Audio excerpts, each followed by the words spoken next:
The library was built to make men feel large. Green glass lamps breathing soft halos, leather spines marching up the walls, a desk wide enough to pass sentence. Theo Lark, 12, sat at its edge with his pencil clenched so tight the wood creaked. Letters wouldn't line up. They flipped and traded places like fish in a bowl. The red F's beside his elbow looked like stop signs. Footsteps crossed the marble. Grayson Lark filled the doorway in a tailored dark suit, jaw set like steel. He didn't look at his son so much as at the paper, as if the page had failed him personally. "Worthless," he said, and set another test on the stack with surgical care. "We're done with tutors. Boarding school handles problems." Everything in the room held still. The butler beyond the threshold, the whispering cooks in the corridor, even the dust motes hanging in lamplight. Theo didn't cry. He bent closer to the book, as if proximity could bribe the lines into kindness. A quieter voice came from the desk, not the door. Or maybe the words are just moving. Grayson turned, surprised he'd missed someone. Marissa Cole, new to the house, sat within the lamp's circle in a neat black and white uniform, curls tucked into a scarf. She wasn't posturing or pleading. She watched Theo's hand. "You're holding the pencil like a sword," she said gently. "No wonder the paper fights back." She loosened his grip with 2 careful fingers, then slid a blank card beneath the line of text. "Let's ask the letters to stand still." Theo glanced at his father, then at the card. He traced the first word with his fingertip. The page didn't steady, not yet, but his shoulders lowered a fraction, like a storm deciding not to break. Marissa didn't look at Grayson again. She spoke to the page, to the breath, to the boy. "Breathe in. We'll catch one word. Just one." He tried. The B and D tangled. His cheeks flamed. Marissa lifted both of his hands, palms facing each other. "Bed," she said. "Your left makes the B. Your right makes the D. Your hands can remind your eyes." Theo tested it, a little embarrassed, then sounded the word clean. A line of tension left his face. Grayson's mouth tightened, uncertain whether to interrupt or leave. He chose a middle that satisfied no one. He set a thin brochure on the desk, crest, Latin motto, photographs of trimmed lawns, and stepped back into the hall. When he was gone, the room felt larger and smaller at once. Theo's eyes tracked the card. Another word came, slow but whole. Marissa nodded once, as if they'd moved a mountain. She didn't claim victory. She didn't explain herself. She handed Theo the card and placed his pencil back between his fingers, lighter this time. "We'll make a map," she said. "Where to start when the letters run?" Theo whispered. "You'll come tomorrow." "Same time," she said. "If you want the words to wait for you, you teach them how." In the corridor, staff breathed again and resumed their clatter, already weaving a new rumour. Marissa gathered her rag and pail, slipped from the lamp's circle, and left the boy with his first steady line. But this moment didn't begin at the desk. It began before sunrise, in the staff room that smells of starch and soap. When Marissa unpacked a worn handbag and unfolded the method her mother used to save children like Theo. Now we rewind. Before sunrise, the staff room smelled of starch and soap. Marissa set her worn handbag on the metal table and laid out what looked like nothing. A blank index card, a stub of chalk, a thick rubber band, a pocket metronome with a cracked face, and a folded receipt covered in neat handwriting. 5 rules, inked in her mother's careful script. Slow, the room. Shape, then sound. Finger trace before pencil. 1 breath, 1 word. When the swirl starts, stop, trace, re-enter. Her mother had taught neighborhood kids at their kitchen table, turning reading into something you could hold. Air letters, tabletop tracing, rhythm to keep the panic from crowding the eyes. "They don't hate you," her mother would say, guiding a small hand. "They just move, so you move smarter." By late afternoon, the mansion had settled into its polished quiet. Marissa returned to the library with a pail and a purpose. Theo was already at the desk, shoulders rounded, card in place like a shield. "Same time," he said, almost not a question. She set the metronome on the wood and clicked it to a soft tick. "We'll borrow a heartbeat," she said. "Not rush, not drift." They started with shape. Marissa drew a large B in the air. Theo mirrored it, palms up, fingers making the curve. Then sound, a whisper, not a shove. She slid the card under the line to catch each word before it fell. When the letters slid, she had him trace the word along the desk edge with his finger, wood grain catching the movement just enough to anchor it. The rubber band went around the pencil to soften his grip. "Not a sword," she reminded him. "A bridge." He stumbled on was and saw mirror twins that had bullied him for months. Marissa flipped the card and sketched 2 stick figures trading places. "They like to play tricks," she said. "Name the trick. You beat it. Theo tried again, eyes on the card, mouth shaping the sounds into the tick of the metronome. The word clicked into place, then another. In the corridor, the staff chorus tuned up. The maid's teaching now. She'll be gone by Friday. Boss won't like it. The whispers slid under the door like drafts. Theo heard them and tensed. Marissa put her palm on the desk between them, steady, warm. One breath, she said. One word. He threaded a full sentence, slow and true. A smile crept up before he noticed it. He covered it with his hand as if it were something fragile. Again, he said. They took breaks on purpose. 30 seconds staring at the green lamp.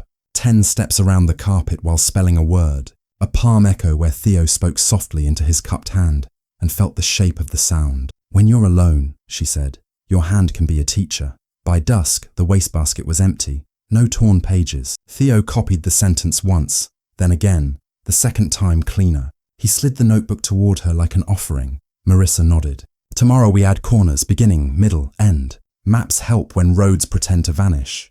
At the door, the butler blocked her path, polite as a lock. House policy, he said. Maids don't tutor. Marissa didn't argue. I'm on dusting, she said, lifting the pail. Behind her, Theo cleared his throat. Same time? He asked louder. The butler hesitated. A clock down the hall struck the half hour. Marissa met Theo's eyes and tipped the metronome once with her finger. Same time, she said. Out in the corridor, the whispers sharpened. Inside, the desk held a new thing, a line that didn't wobble, and a boy who wanted another. The butler's smile lasted until breakfast. By noon, a courier slid a thick envelope across the marble like a verdict. The school crest flashed gold. The secretary's note was clipped to the top. Recent assessments. The latest stack of tests had found Theo the same way gravity finds a dropped glass. Grayson Lark read as he walked, heels ticking through the corridor, kitchen, gallery, library, until he filled the doorway again. Still failing fundamentals, he said, voice shaved of patience. He laid the papers on the desk one at a time, neat as tiles on a crypt. Theo, this is not a life. This is a scandal.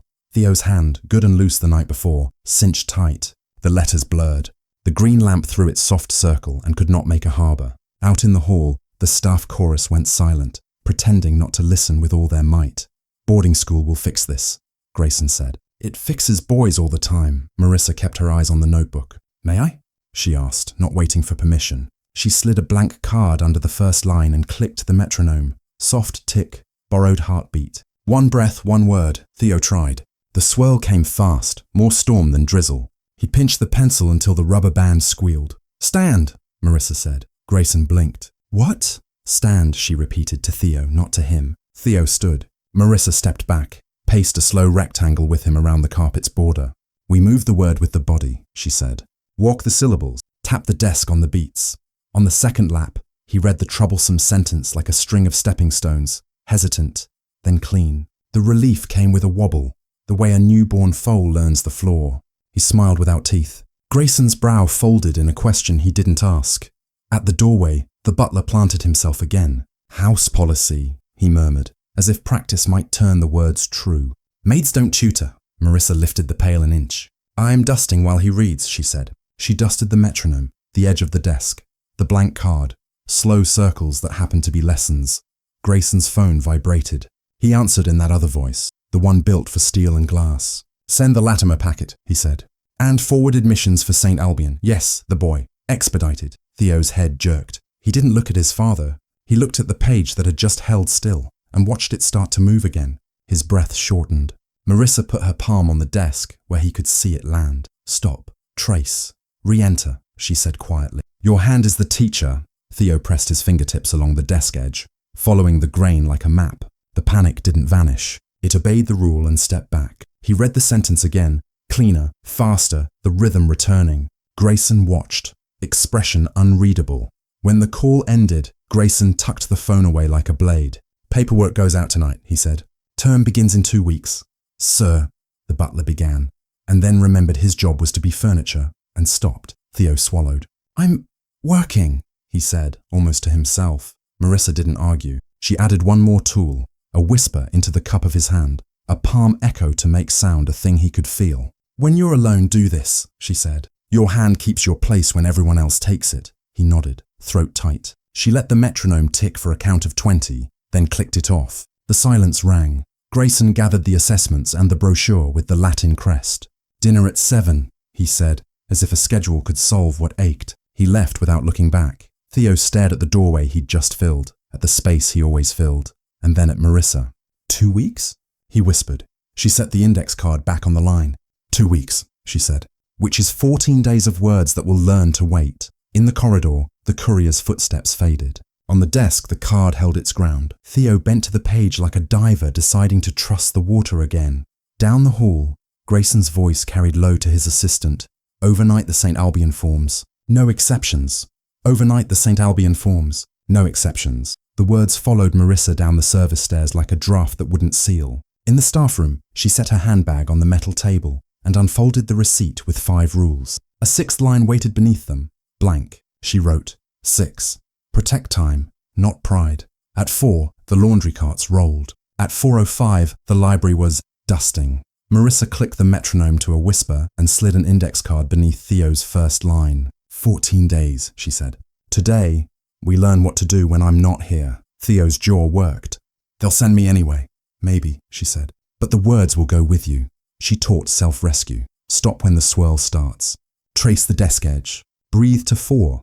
Read into the palm and feel the shape. Walk the syllables. Return to the card. She showed him how to copy a single sentence cleanly, then copy the steps beside it like a map. Again, he said. They practiced until the room changed, from polished to lived in. Theo's voice steadied. The rubber band on his pencil went quiet. When frustration rose, he named it and watched it shrink. At the threshold, the butler lingered. A housemaid leaned in, phone tilted. The shutter's soft click was almost polite. Marissa didn't turn. She set a fresh card on the page and kept her finger moving like a lighthouse beam. That night, the photo climbed the house's invisible ladder, to the house manager, to the assistant, to the man whose signature moved buildings. Grayson's reply was a single period. Morning brought a new envelope. Not the school's crest, his. Assessment advanced. New test date, 3 days. Theo traced the seal with his thumb. 3? 3, Marissa said. Then we use 3. They split the days into corners. Day 1 for beginnings, day 2 for middles, day 3 for endings. She made starters he could trust. First word faint beneath the card, then erased. She built exits, period circled, breath caught, eyes lifted. In the corridor, the staff chorus grew teeth. She's finished. He'll ship the boy, and her with him. Not our business. Theo heard every syllable. He didn't break. He set his palm like a seal on the margin and read into it until the sounds were objects again. That evening, the butler stepped in front of Marissa at the door. You have no authorization, he said. I have a job, she said, lifting the pail. You are making another one. Then fire me when he can read. The butler's nostrils flared. Training dragged him back into neutrality. He let her pass. On the 3rd night, Theo finished a paragraph without tearing the page. He looked up like a diver surfacing. If I fail, will you still come back? Yes, she said. Because failing isn't leaving. It's learning what the road forgot to tell you. The metronome ticked once and stopped. The metronome had ticked once and stopped. Morning found the mansion scrubbed of noise as if quiet could be ironed flat. In the library, the green lamp breathed its small circle. On the desk, a sharpened pencil with the rubber band still on it, a fresh index card, and Theo's folded receipt, the 5 rules, plus the 6th in Marissa's hand. Protect time, not pride. Today I don't help, Marissa said from the doorway. I only keep the room slow, Theo nodded. He set the card beneath the first line of the exam and pressed his thumb to the margin like a promise. A proctor from the school sat at the far end, back straight, eyes on a watch that clicked as softly as rain. The butler hovered, neutral as furniture. One breath, one word.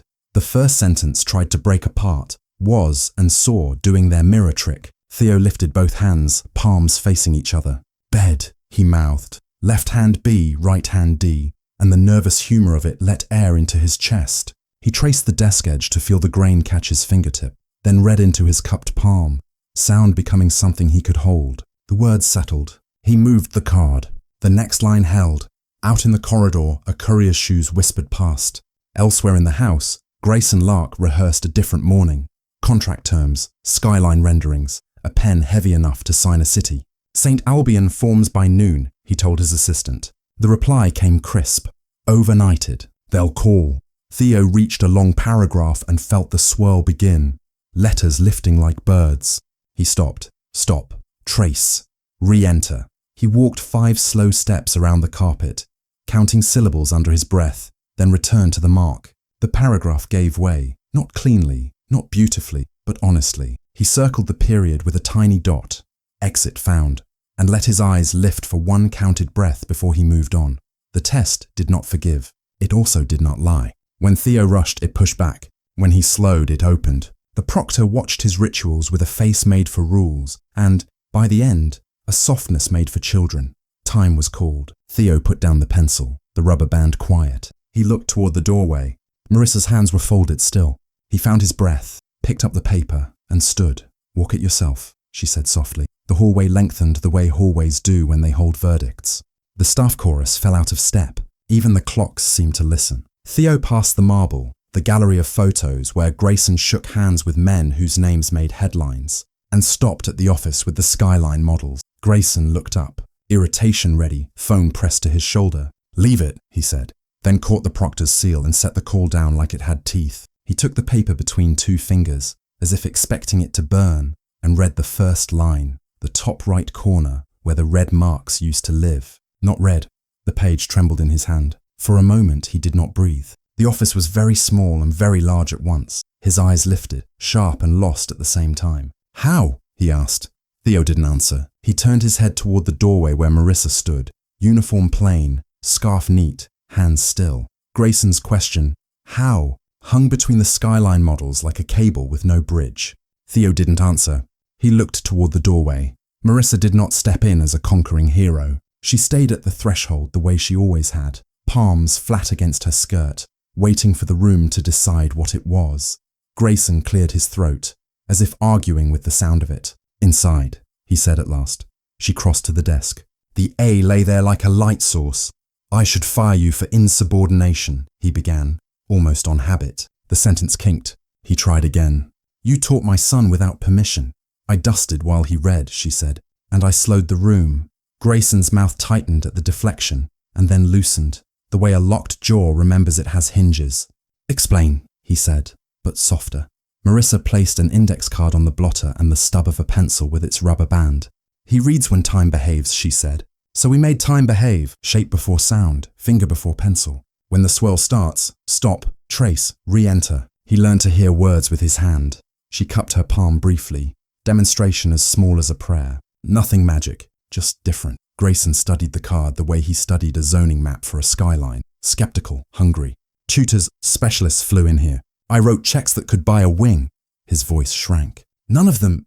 "They were teaching fast minds fast," Marissa said. "He's a fast mind that needs slow roads." Theo stood very still, the way children do when adults speak a language that might choose a future. He didn't fold in on himself. He watched.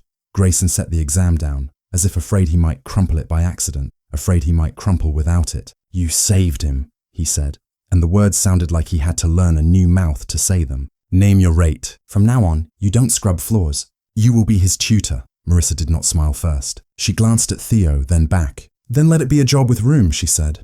"Protected hours. No interruptions, not even you. And a reading corner at his school. Real tools, not photo ops. Finger trace mats. Overlays. A slow table no one is shamed for using." "You're negotiating," Grayson said, startled into a ghost of a grin. "I'm building," she said. "Like you." Silence found a chair. Grayson looked at his son, at the loose grip, the steady breath, the absence of flinch, and something unclasped that money had kept shut. "Approved," he said. "All of it." From the hall, the staff chorus tried to pretend it wasn't listening. Someone failed and made a happy broken sound. The butler coughed it into respectability. The office phone blinked with the boarding school's number. Grayson pressed the light and spoke in the old voice one last time. "We won't be proceeding," he said. "The boy will remain at home." He hung up before the reply could argue. A notification buzzed on Sarah's tablet outside. "Local feature request. Unlikely tutor turns billionaire heir around." Grayson glanced toward the sound. Marissa shook her head once. "No headlines," she said. "Spend the attention at the school. Then we'll fund quietly," he said, surprised by his own relief. Theo exhaled, a sound that seemed to renovate the room. He touched the A as if it were hot, then pulled his hand back and laughed, small, involuntary. Grayson reached for him and stopped, as if asking permission from a future he had not trusted until now. Theo stepped in. The hug was awkward, immediate, real. Marissa gathered the card and slid it into Theo's pocket. "Maps travel," she said. Grayson looked at the receipt on the desk. the 6 rules in 2 women's hands, and nodded toward the library. "Show me how you slowed the room." They walked back together, father behind, teacher behind boy, into the green lamp circle where a different kind of building had begun. Word travelled through marble the way heat moves through pipes, quietly and everywhere. The next morning, a carpenter measured a corner of the library while Marissa sketched on scrap paper, low shelves, green task lamp, a basket of index cards, overlays in soft colours, finger trace mats made from sanded wood. Grayson signed invoices without bargaining. "No logos," Marissa said. "Tools, not trophies," he nodded, surprised at how good silence could feel. At Theo's school, a custodian unlocked a storage closet that smelled of dust and old plays. By afternoon, it was a reading corner, 2 sturdy chairs, a rug that didn't fight small knees, a sign hand-lettered by a receptionist with neat pride. Read different, read here. Grayson's foundation paid the bill. His name never appeared. Marissa trained the librarian and 2 classroom aides. "Slow the room," she said, tapping the list. Shape before sound, finger before pencil, 1 breath, 1 word. She placed a mat on the table and guided a child's finger along the grain. When the swirl starts, stop, trace, re-enter. The child's shoulders lowered the way storms sometimes choose not to happen. Theo visited at lunch with a stack of blank cards and a shy competence. A 2nd grader stared at the sentence that had defeated him all week. Theo knelt, held up his hands. "Bed," he coached. "Left hand B, right hand D." The boy's grin lit the corner like an extra lamp. "You're good at this," the librarian whispered as Theo stood. He shrugged, embarrassed and taller. Back at the mansion, the staff's chorus retuned. The cook asked for a mat. "For my niece, if it's allowed."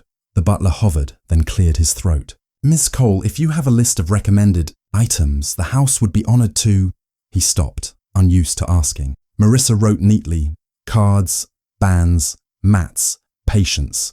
Grayson began a new habit, arriving at the library door and not entering. He watched the green circle of light hold steady, Theo's breath even, Marissa's hand floating like a metronome that had learned compassion. One evening, he stepped inside and sat, not at the grand desk, but in a plain chair beside his son. "If a call comes," he told himself out loud, "it can wait."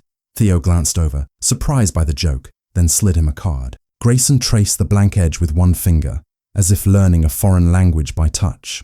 The school called with a request. Assembly next Friday needed a student reader to introduce the visiting author. The principal's voice was careful. "Theo he's become a model of perseverance." Grayson's eyes flashed to Marissa. He didn't answer for Theo. He asked his son. Theo stared at the phone as if it were a small cliff. His hand found his pocket. Card, present, map that travelled. "I can try," he said, and felt the words anchor when he said them himself. That night, he practiced on the rug under the green lamp, reading into his palm, walking syllables around the carpet's border, circling periods like exits found. At the doorway, Grayson watched and did not disturb the weather. Friday waited like a stage behind a curtain. Assembly morning smelled like floor wax and paper programs. Rows of students jittered in their seats. A visiting author studied the ceiling as if ideas lived in rafters. Theo stood backstage with a card in his pocket and his hand already knowing where to find it. Marissa tied her scarf, then left it exactly as it was. No talismans, just the map they'd built. "Slow the room," she said. Theo nodded. He breathed a 4. Out front, the microphone chirped. The principal read the cue and said Theo's name like it belonged to the space. The stage was wider than memory. Theo set his page on the lectern, slid the card beneath the first line, and pressed his thumb to the margin like a promise. First sentence, a tripwire of was and saw lurking where they always lurked. He raised his hands, palms a quiet joke only he could hear. Left B, right D, and the room tilted back toward him. He traced the edge of the podium with 2 fingertips, felt the varnish resist, read into his cupped palm once, then tried again. The sentence held. A tiny sound escaped from somewhere in the audience. Marissa, swallowing a smile. Theo moved the card. A verb misfired. He paused, walked 1 slow step to reset the beat, returned. Second sentence approached like weather. He didn't rush it.